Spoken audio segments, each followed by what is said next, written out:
বন্ধুরা, welcome back to my Meera style video. সবাইকে স্বাগত জানাচ্ছি। বন্ধুরা, তো তোমরা সবাই কেমন আছো? আশা করি খুবই ভালো আছো।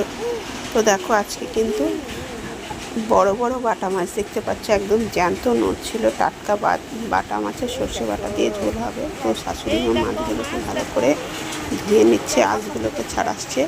এই মাছ কিন্তু খাওয়া খুব উপকার, জ্যান্ত মাছ। তা এই জ্যান্ত মাছের রেসিপি আজকে তোমাদের দেখাবো। আজকে বড় বড় আছে, দেখো।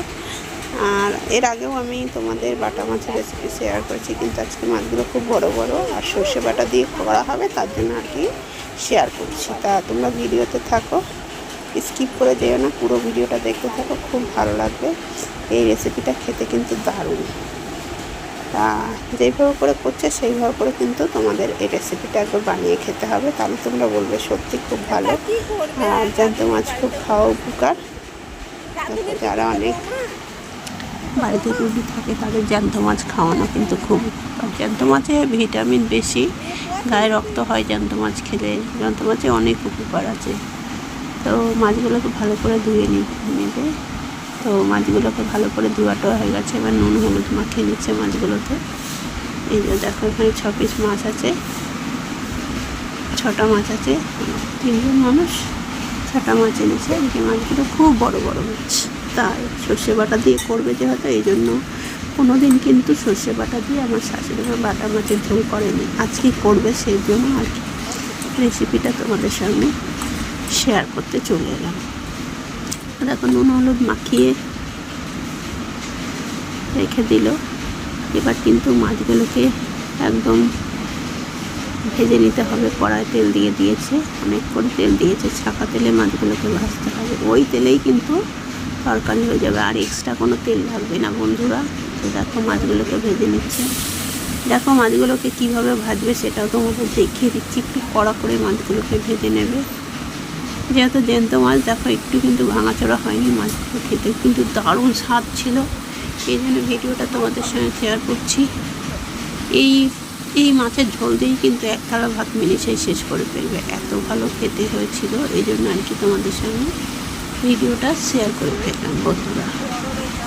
তা ভিডিওটা কেমন লাগলো অতি অবশ্যই জানাতে ভুলবে না। এ দেখো, মাছগুলো উল্টে পাল্টে ভেজে নিচ্ছে। মাছগুলো দেখছো, মাছগুলো দেখেই মনে হচ্ছে খুব টাটকা মাছ, আর একদম জ্যান্ত নড়ছিল মাছগুলো।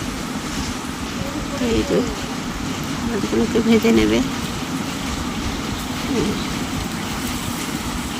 আরও 3টে মাছ বাকি আছে, সেই 3টেকেও ভেজে নেবে। এই হয়ে গেল। এবার এই 3টে মাছও ভেজে নেবে, দেখাবো তোমাদের। ভিডিওতে থাকো, স্কিপ করে যেও না, স্কিপ করে গেলে কিন্তু পুরো ভিডিও রেসিপিটা দেখতে পাবে না। সবসময় তোমাদের বলি ভিডিওটা দেখতে থাকো। আর দেখো বন্ধুরা, যারা বড় বড় ইউটিউবার তাদের ভিডিও সবাই দেখে, আর যারা কোনো কিছুই নয়, আমি তো সবে ভিডিও অনেক দিন ধরে বানাচ্ছি, কিন্তু আমার ভিডিওতে কোনো ভিউজ আসে না, জানি না কেন। আমার হয়তো ভিডিও আমাদের দেখে না, আমরা তো ছোটো ক্রিয়েটার, আমরা দেখি ভিডিও দেখি, তাও চেষ্টা করি। দেখো, মাছগুলো ভাজা হয়ে গেছে। এবার কিন্তু কড়াই কি ফোড়ন দেবে সেটাও দেখাবো তোমাদের। দেখো, পেঁয়াজ দিয়ে দিচ্ছে, এটা কিন্তু পেঁয়াজ দিয়ে হবে। এর আগে কোনো দিন কিন্তু পেঁয়াজ দিয়ে করেনি, আজকে প্রথম কিন্তু এই বাটা মাছের সর্ষে বাটা দিয়ে ঝালটা পেঁয়াজ দিয়ে করছে, তাই জন্য আর কি ভিডিওটা তোমাদের সঙ্গে শেয়ার করছি। তাহলেও বাড়িতে ট্রাই করে দেখো বন্ধুরা, খুব ভালো লাগে এই রেসিপিটা খেতে। পেঁয়াজ দিয়ে আলুটা প্রথমে সেদ্ধ করে রেখেছিল।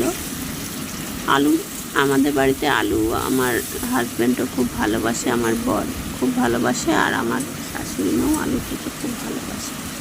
তা আলু সপ্তাহে দেওয়া চলে।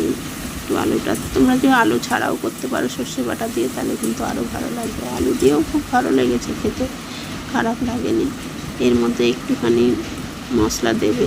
মশলা কী মশলা দেবে সেটাও দেখাবো, ভিডিওটাই চোখ রাখো। দেখো, আলু কিন্তু খুব ভালো, আলু একটা সিটি দিয়েছে, তাই আলু গলে গেছে।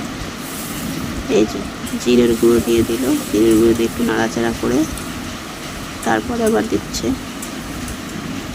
আর এই রেসিপিটা কাঁচা লঙ্কা চিড়েই করবে, খুব ভালো লাগে কাঁচা লঙ্কা চিড়ে করলে। আর দেখো, শুকনো ঝাল কিন্তু খাওয়া অতটা ভালো না, লবণও দিয়ে দিয়েছে। এইবার হলুদ দিতে হবে। এই যে হলুদ দিয়ে দিল পরিমাণ মতো। এবার ভালো করে নেড়ে চেড়ে নিতে হবে। এই যে নেড়ে চেড়ে নেওয়া হয়ে গেল। এবার লঙ্কা দিয়ে দিল, কাঁচা লঙ্কা। এখানে 5টা কাঁচা লঙ্কা দিচ্ছি। 5টা কাঁচা লঙ্কা হবে। আমরা মানে যে কোনো জিনিসে আমরা ঝালটা একটু কমই খাই। তোমরা তোমাদের ঝালের পরিমাণটা দিয়ে নেবে, তাহলেই হবে। এবার সর্ষে বাটাটাকে দিয়ে দিচ্ছে। সর্ষে বাটাটাকে বেটে রেখেছিল, এবার দিয়ে দিল। এবার সর্ষে বাটাটা দিয়ে দিল। এবার দেওয়া হয়ে গেল। এবার আর একটু জল লাগবে, এই যে দিয়ে দিল। আর একটু লাগবে। এবার কিন্তু আর বেশিক্ষণ সময় ধরে হবে না, হয়ে যাবে তাড়াতাড়ি। এদিকে সব সেদ্ধ সব কিছু কড়াই রয়েছে। ঝোলটা ফুটলে মাছটাকে দিয়ে দিতে হবে। তারপরে কিছুক্ষণের জন্য আবার একটু ঢাকা দিতে হবে।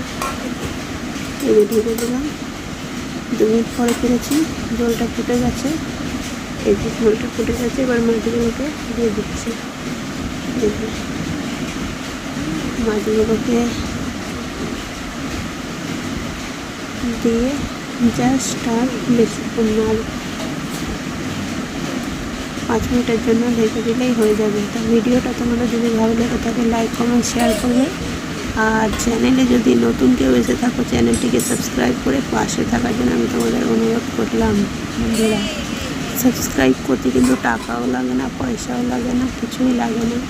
তো একটা সাবস্ক্রাইব তো করাই যায় যদি ভিডিওটা ভালো লেগে থাকে। আর কী বলবো, আর লাইকও করাই যায়। আর ভিডিওটাও যদি ভালো লেগে যায় তোমাদের কমেন্ট করে জানাবে আমার এই মাছের ঝোলের রেসিপিটা কেমন হচ্ছে। তো দেখো হয়ে গেছে।